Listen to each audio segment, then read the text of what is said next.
Ayan guys, wala akong filter ngayon. So, maglalagay ako ng concealer para makover yung aking mga pimple marks.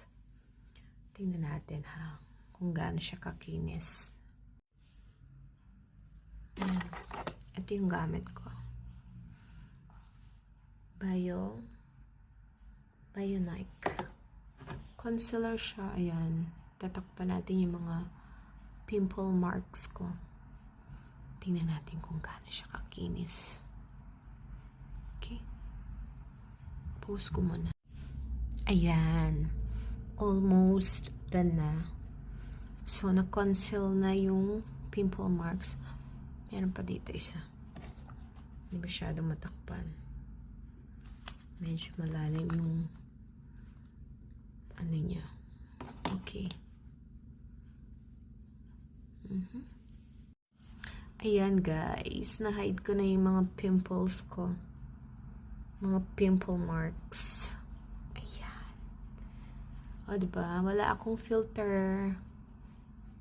Naglagay lang ako ng concealer. Ito naman sa may eye bags. Ayan.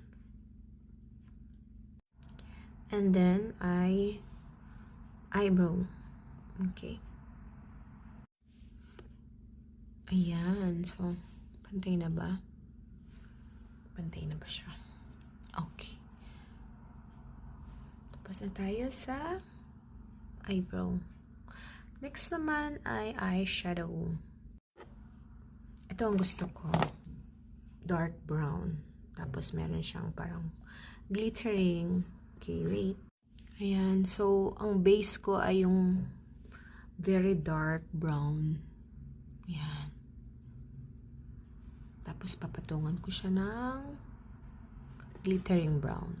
Ayan. So, medyo tapos na yung aking eyebrow.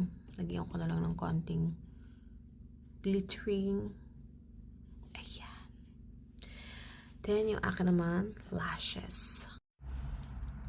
Ayan. So, tapos na rin ako sa aking lashes.